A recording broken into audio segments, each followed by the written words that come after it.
Welcome to another episode of The Profitable Creative, the only place on the interwebs where you will learn how to turn your passion into profit. I am your host, Christian Brim. A special shout out to our one listener in Williston, South Dakota. Thank you, Williston. I've never been to Williston, don't even really know where it is. I have been to Custer, South Dakota. Beautiful place, Black Hills. Had to rethink my life choices in South Dakota, but that's a story for another day. Joining me today is Autumn Carolynn of Autumn Carolynn Photography. Welcome, Autumn. Thank you. Thank you so much for having me. I'm excited to have you. Um, on this show, we talk about entrepreneurial journeys of people like yourself that have turned their passion into a business. So, tell us how you got started in photography. Sure. My passion basically started when I was 15, and I took this course that was an elective in high school. It was a photography course, and it was a film photo where you can go in the lab and learn how to develop your own film. And I just really fell in love with it. And so that's kind of what started my journey with photography. I love it. I'm not a photographer, so that's misleading. I didn't start anything. It started and ended in like fifth and sixth grade. We had a dark room, and we had pinhole cameras made out of oatmeal containers, and that was cool. But it never stuck with me. So, how did you decide to turn it into a business? Sure. I started when I studied abroad my senior year of college, and I was living in England at the time. And my parents, for graduation, they gifted me a Nikon D50-100 camera, which was like, Nice. yeah, my dad got a really good deal at a pawn shop for it. And so it ended up being like my catalyst for everything. I brought it with me to all these different countries that I went to and just kept on shooting and capturing all these different moments. And I feel like that's what started and prompted this journey. Hmm. So I noticed that you have a book, but it is uh, it's not a book about photography. It's a book of photographs. What led you to create that? Sure. I had this goal to go to 30 countries before I turned 30. So each chapter in my book is about a different country. And it's a mix of both there are photos at the end of each chapter, but during or as you read through each chapter, it's all about different experiences that have happened while I've been traveling and being around different cultures and kind of just being in the moment with them, meeting new people, eating delicious foods that I Was it didn't all think. was it all delicious? Well, some of them was not. Okay. That is true. There is this thing in Peru that they eat guinea pig, and Okay. Does it I taste like a normal pig? well, I had just like a little nibble, and it was one of those things where I was like, "Oh my gosh, I cannot believe I'm doing this." And then that my husband ate the whole thing, but I It was what we call a no thank you helping. yes, exactly. Yes. Yes. So what was the weirdest thing you ate besides guinea pig? Ooh, besides guinea pig. Well, I had ostrich. I've had Mm, an okay. ostrich burger in England. I had a reindeer burger in Norway, and I've had crocodile and alligator. And I'm vegetarian now, so I don't know if that constellates for That, anything, but it might have driven you into it. I don't know. So, what was the best thing you ate? ooh, the best thing. Oh my gosh, that's a really good question. Wow. Thank you. Um, I would have to say this past trip, I went to Poland and Czech Republic and Bratislava. And in Bratislava, there was this cake that was a multi-layered cake that was just this consistency of custard and cream, but also had these really thin little crepe pancakes and berries on top. It was delicious. That sounds I sat delicious. there and I was just like, oh my gosh, I could eat this all day. It was so good. Yeah, when we went to Prague last year, amazing city by the way. We had stroganoff, but we went with the locals and went to their favorite restaurant, and it was unlike any stroganoff I've ever had. I'm like, this is not what we eat in the States and call stroganoff, um, and it was amazingly good. I'm sorry, I digress. Back to the book. Sorry. It's okay. Um, so what was your purpose in writing the book? What I mean, I understand that you had this goal and you documented it, but what was the reason to put it into a book? The reason why I wanted to put this in the book and wanted to create a book was it was probably a twofold. Um, I actually didn't have this idea to write a book until the pandemic hit, where I had all this extra time to be able to do something. And with the time that I had, and that's when I started going back through all my old travel journals. And I just started writing it into this Word document. And little by little, as I was, going through and making sure it was something, in case of a fire or something, I wanted to make sure that that documentation was written on something digital. But then as I continued to read it or go through and put it, digitize it, it was something where I was thinking back on how there are a lot of people like myself who struggle with anxiety. And there are a lot of people who are not able to go and see the world and see different places. And I really wanted to make sure that I had something that I could be proud of, but also create something that inspires someone to go out of their comfort zone and try something new for the first time, even if it's just going to a grocery store that's someplace that they've never been, or to a city that's 20 minutes away that they've never really spent time in, just to be able to gain that confidence. And then if they feel ready to be able to go to a new country, that they'll feel more comfortable with it. Mm, yeah. I think one of the most fascinating things to do when you travel is to go to the grocery stores. I always find that fascinating because it's just interesting. I'll just Yes. wander the aisles. I'm like, oh, they sell that. Okay, so let's talk about the business aspect of it. Have did you self-publish the book or did you use a publisher? Okay, I so self-published the book.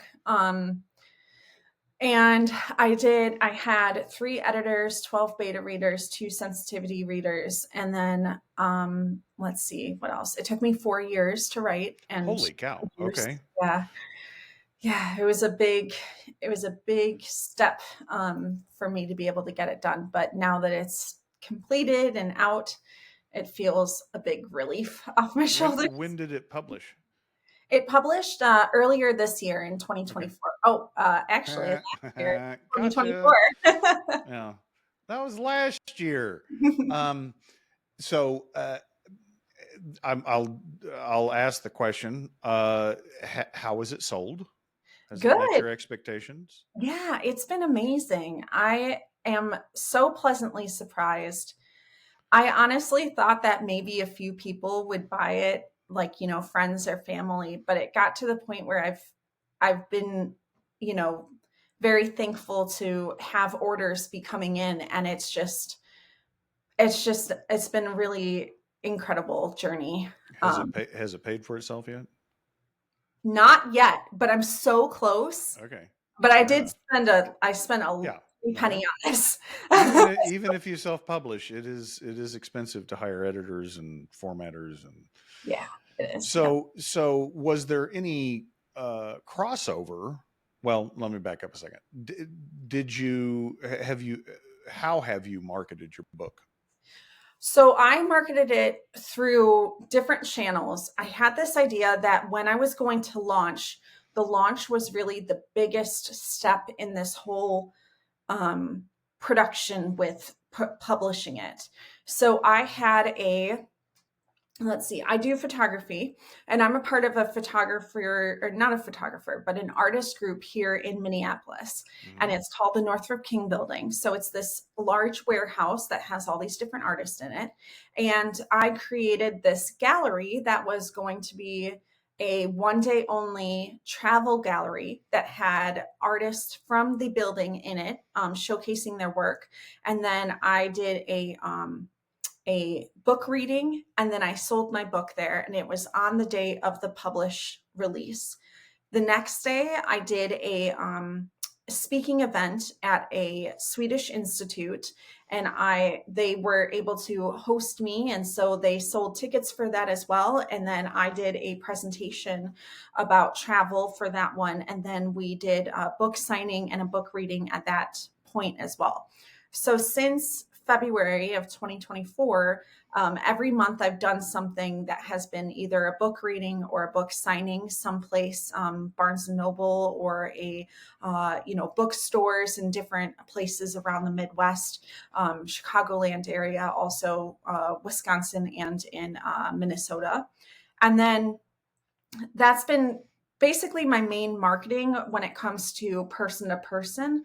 But I also was able to get on Minneapolis, or not Minneapolis, Minnesota Public Radio, NPR, and our main stations here, as well as up in Duluth for the NBC, ABC, and a few other TV stations as well. So I was featured on those news channels and talking about my book and the journey as well.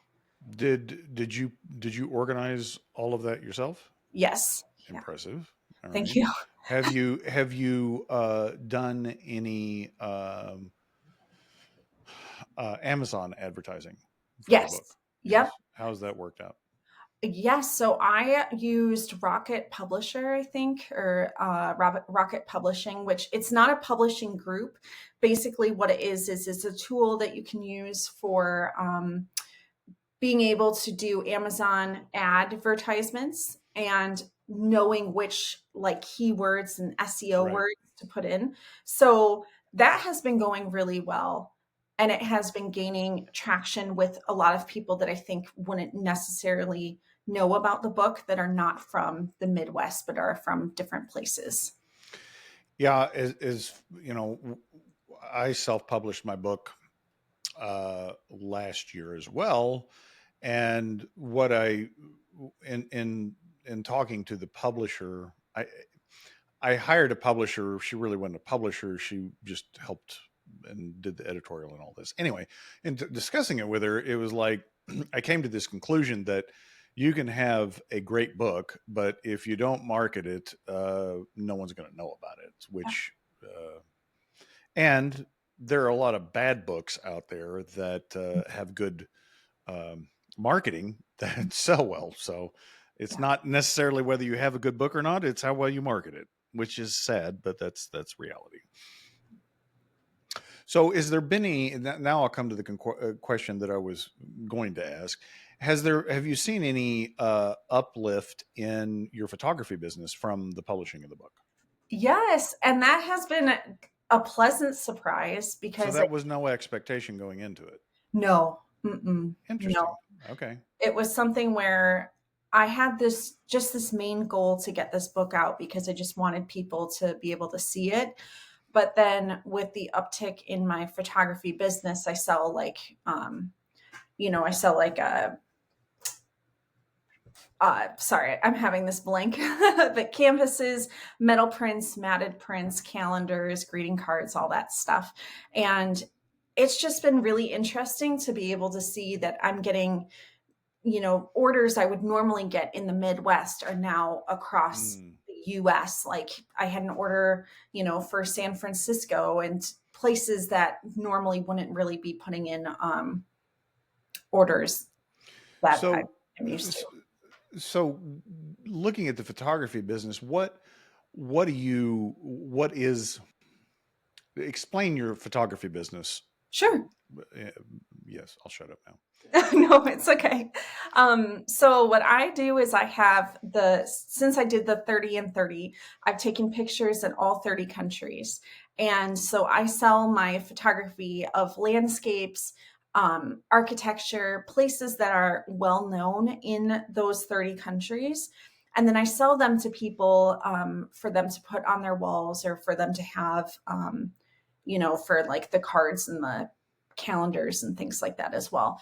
But primarily, the reason why I started that was because if people were unable to go to a certain place, and they really wanted to have this idea of like, okay, I want to go to Italy, I've never been there before, and then they have one of my photos on their walls, it's like a really honorable feeling to think that my like photo is on their wall, and it's something that's like reminding them of, okay, I'm not going to spend that much because I'm saving it up because I'm going to go to Italy. And so it's just been a really amazing experience to meet people. But in that, I sell online, but then I also sell at art shows every weekend, and I sell at art exhibitions. So I think I've had like 22 art exhibitions within the Midwest at different museums or art galleries. And yeah, so a little bit of both. And then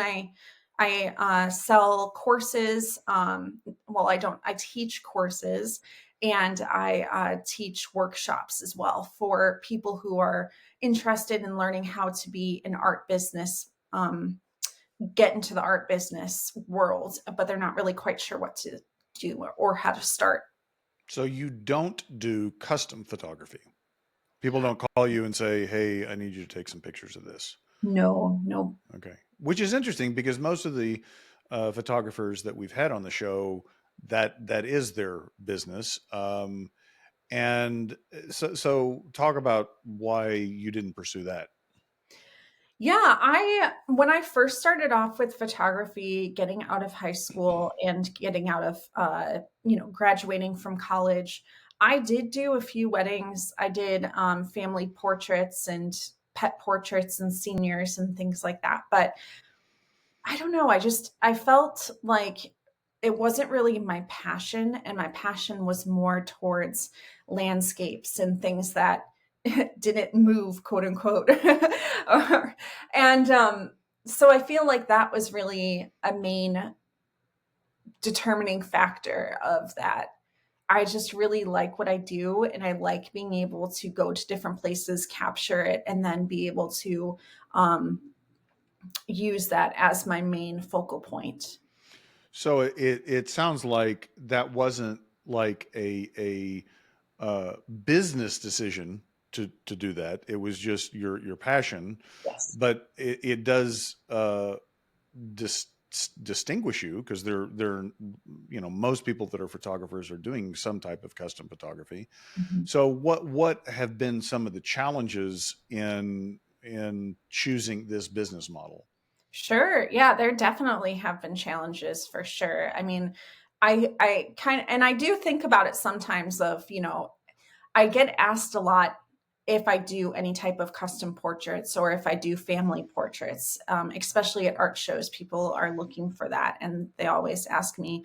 Um, so obviously, like the main one is that, if you're doing custom portraits, if you're doing portraits of people, you are earning a steady income all the time because you're not relying on people to purchase your work, one on one. And it's something that's a lot more intricate, but you can be able to work your schedule around it and be able to plan accordingly. Versus for my business right now, I kind of am going to different places. I'm setting up art shows. I'm doing, art exhibitions where my work is still getting out, but it's not that steady stream where I'm counting on it every single day to go through. But I kind of like the idea, though, that it's not something that I am booking, and I'm not having these clients go through. And maybe that's just the way that I feel right now, and that could totally change. It probably will change because it can't, a lot of times it's harder for someone to be a photographer when they don't have that those people that they shoot every single year. But at the same time, I'm really passionate about what I do. I really love being able to travel and take pictures, and then being able to talk about the different places with people that I meet at art shows. And some people will say, where were you exactly on this, when was this shot and how did you take that? And then being able to talk about the day, or where I was, or how I was able to get the shot. I think that's, I don't know, it's just really important to me, I think. Has anybody like travel websites or magazines approached you about doing work for them? Yeah, yep. I've had a few of them, and I'm doing outreach as well for that too, because it is kind of like a tenfold. A lot of people that take pictures and they sell them at different art shows and things like that. Um, they can talk to magazines, they can talk to tourism boards and say, hey, I have this picture that I took of, the cliffs of Moher, and I would love to feature it in your next, in your next article or online. And so that's been a really great way to be able to whitelist your work, and be able to have like a different stream of income in that way. Yeah. So as you're talking, my daughter, who has been on the show, you should go back and listen to the episode. It's kind of funny. Um, is a figurative painter, and so I see a lot of parallels in it, in that you're going out and creating something that may or may not have a buyer, Mm-hmm. Mm-hmm. as opposed to, like, if you're doing custom photography, you automatically have a buyer because they approach you. So that dynamic is different in trying to figure out you know what you want to do, Mm-hmm. landscapes, um, and then finding someone that is willing to pay for it. That's But I love the fact that you've found alternative uses, such as the book, such as calendars and other things featuring the photography. I love that you have found alternative ways to sell it besides just the uh, traditional ways. Thank you. That's Thanks. brilliant. Thank you. Um, so what do you see, as as you unfold this journey over the next 3 years? Where are you going? What do you think happens? Yeah, I have this dream goal, and my dream goal is that I'll be able to have art exhibitions not only in the Midwest but just all over the world. That would be the idealistic step for me, to work with different museums or art exhibitions that are in Sweden or Norway or in Japan, and then being able to work with them.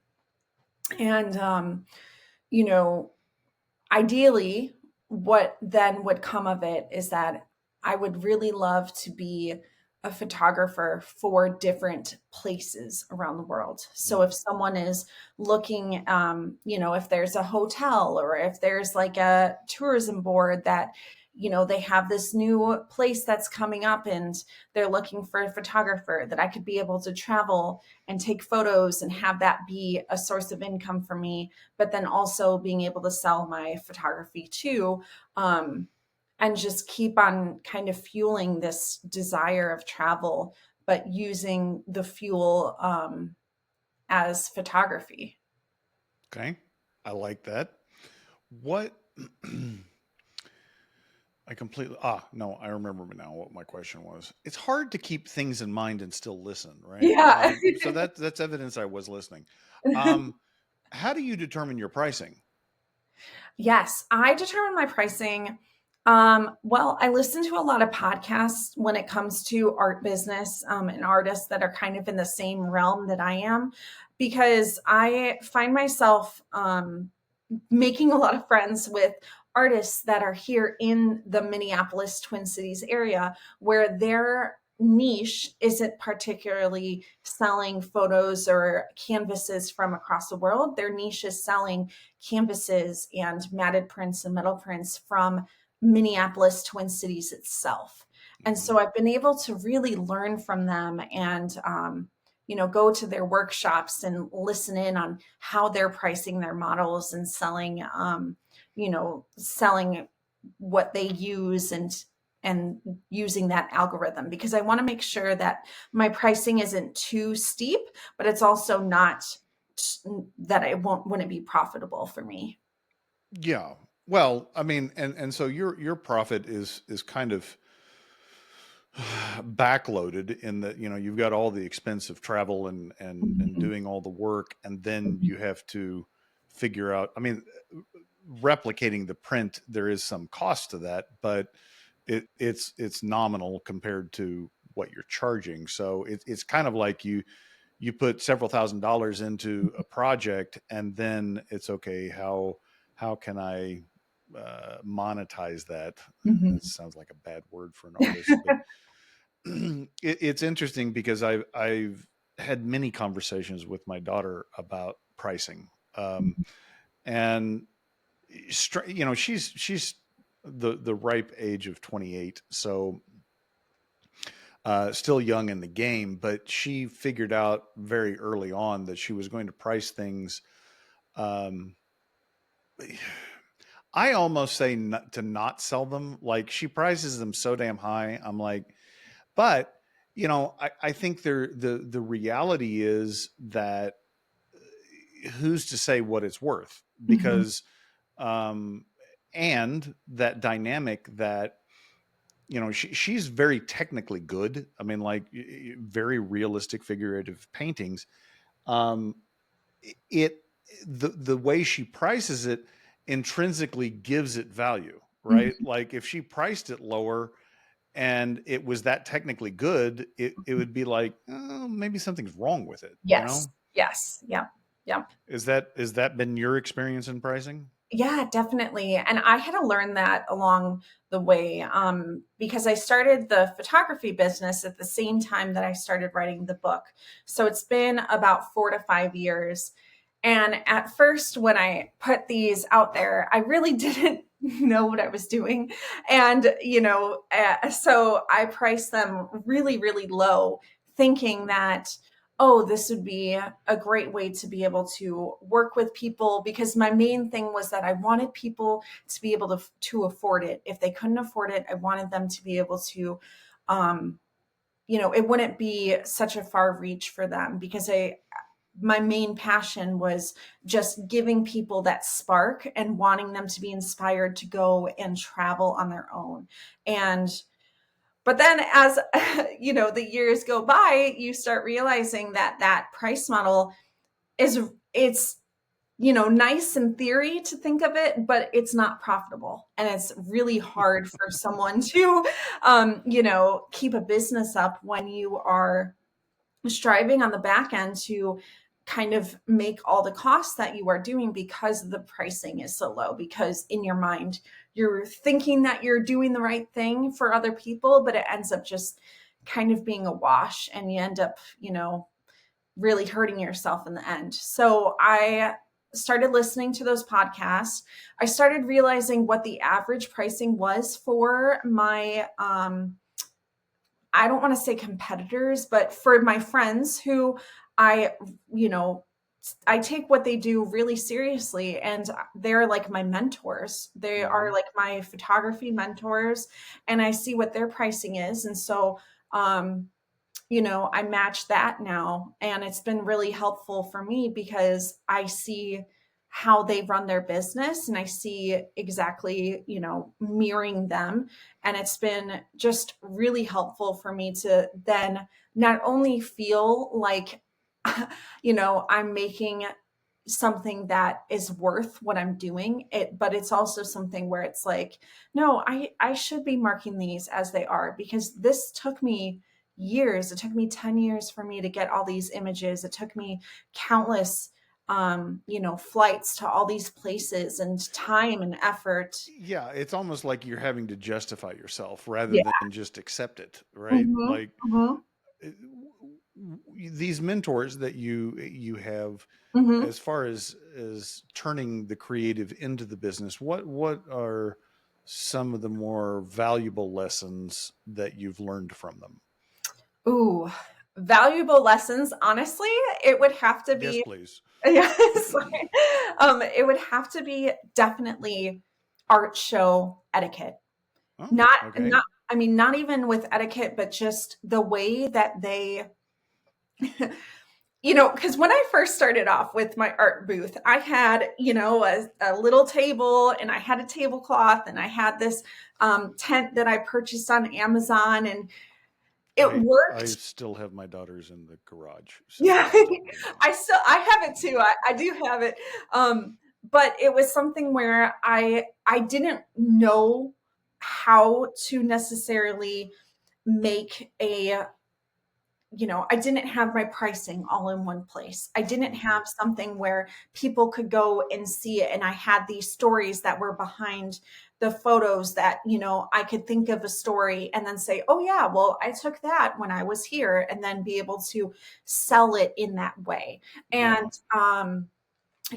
I learned which companies that they work with when it comes to, having their booth ready and what their booth looked like, because their booths looked amazing compared to mine. I looked like I had this this tent that was, and I still do have the tent and I still use the tent every single time, but they just had such it looked so much more professional is what I'm Yeah. trying to say. Yes. And I really liked how they approached their business, because it wasn't something where people were just coming up and saying, oh, this is cool, and then walking away, but they actually had a business model that was impressive.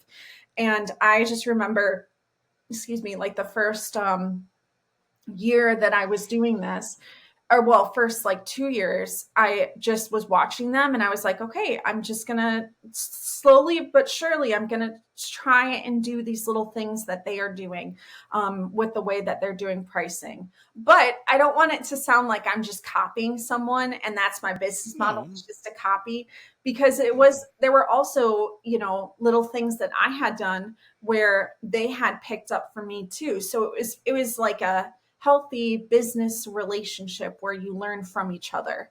I Um, I call that R&D. It stands for rip off and deploy. Um, so if you find somebody else doing something that works, absolutely duplicate it because yeah. It's interesting you mentioned art shows because my daughter started there, and after a couple of years she abandoned it and went to the mhm, galleries. mhm, And what she realized was, which I think is a powerful insight, is that the buyers at art shows are significantly different than buyers yes, at galleries, right? yes, yes. And she felt like her work was more attuned to the gallery buyers. Mhm. But it leads me to this question that I just thought of, which I'm curious your answer. Would you personally have a problem of having a photo that and selling it at an art show, and then taking that same photo and selling it at a gallery for 2 or 3 times the price? Would that cause you any Ooh, problem? that's a good question. I know that's what I do. I absolutely do. I don't know, because that is very true. What is Right, she saying is right. 100% true, because at the art shows I've noticed it is a completely different clientele. Unless it is a type of art show that is a juried niche art show, that Right. is something where people go there to purchase work for their house. They have a specific place that they want to put something and they're not quite sure what to put there. But ah, I would have to say so I have my work at a gallery and I also do the art shows on the weekends. So I kind of do both. Right Same now, price? They have been the same price, but Mm, what I've okay. noticed is Uh-huh. that at the art shows, I will do discounts. So if Mm, someone is looking at something and I'm talking to them, a lot of times what will happen, this is so fun to talk about, just letting you know. I'm just so happy because I normally don't get to talk about this kind of stuff. And so it's really great. But at the art shows, what will happen is that I'll be talking with someone and they'll be interested, but they don't really, you know, they're kind of on that cusp where they do want to purchase it, but they're not quite sure. And sometimes, if that's the case, I'll say, you know what, I'll give you like, 5% discount or something like that, where I will bring it down a little bit. And that will help a lot of people to, say yes and say that they want to go through with it. Whereas at the gallery, I do have a fixed price on everything. If I do a discount, it's because of a event that the gallery is sure. hosting. And but it is definitely a different aspect Buyer. to both Sure. of them. Yeah. Yeah, and that's what one of the things I find fascinating. It's like a hobby of mine is pricing, Mm, because it deals with the human element, mhm. and it's so squishy. It's an art, not a science, right? Yeah. Um, and but I find that a lot of people really bulk. Like I couldn't charge twice as much at the gallery as I did at the art show. That doesn't feel right. That doesn't right. But I think like value is subjective to the buyer. They're the only person that can determine Yeah. whether or not it's worth it or not.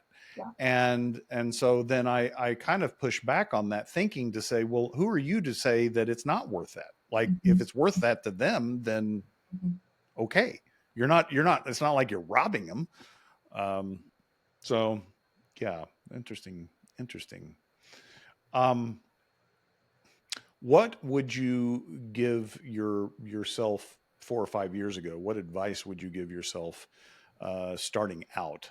Like what's one of those one or two key things that you wished you had implemented sooner or known sooner? I would for sure tell myself the moment that I start earning profit on something, be able to do your, be able to think of your finances in a way that it's not something where you're just putting the money back into the business so Mm, swiftly, but to be able to kind of grow that nest egg. So that way, with your business, you can use that when the time comes. In an efficient way. yeah. Um, Also, with twofold on that, which is kind of, I guess, contradictory to what I just said. But at the same time, I would say when your business starts to become profitable, just to start scaling out work. If there are things that you are not able to, that you want to do, but it just takes forever for you to do, and someone else can be able to do it at a lower price, be able to work with them and not feel this afraid feeling of, I don't know what to do. I want to hire someone, but I don't know if who to trust or how to do this. And, just letting that fear go and saying, okay, I don't think I can do all this on my own. And I think I need help. And what can I do?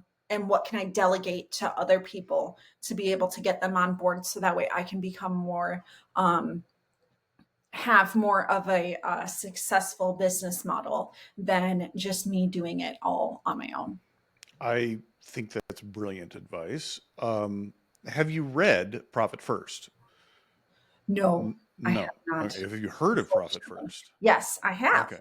All right. Well, I wrote this book called Profit First for Creatives, which are to people like yourself, which address some of the nuances that Mike didn't cover in his book.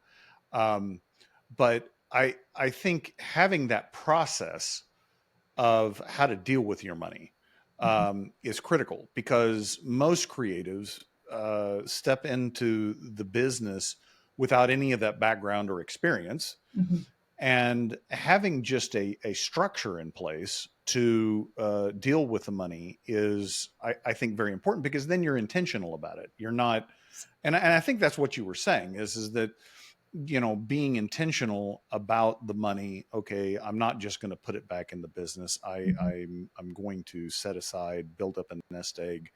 Um, but I think that tracks right along with what you're saying about trying to decide what to delegate and who to hire, because I think the most important thing for any business owner starting out is to understand very clearly what the value that they bring to the table is, and focusing on that, and delegating the rest of it. Like your genius isn't necessarily marketing or finances or maybe some aspect of the production of the art itself. Your genius is finding the landscape, capturing the moment, telling the story right around that piece, and that's what makes you money. That not the rest of the stuff. Um, and a lot of business owners take a long time to figure it out, if ever. Like they're just running around with their hair on fire and trying to keep it together. Yeah, yeah. I know that feeling. Yes, we've all been there. Yeah. Well, Autumn, how do we find your work and buy your book? Where do we go? Sure. Yeah. So my website is autumncarolyn.com, and it's Carolyn with two N's. And my book can be found on my website for purchase.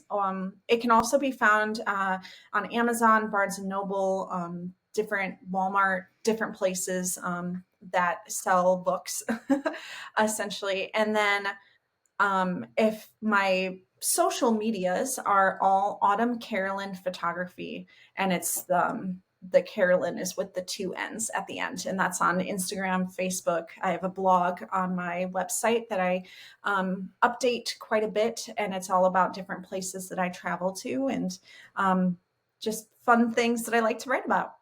Awesome. Autumn, thank you very much for your time and your Thank experience you. share. Listeners, make sure you go and follow Autumn.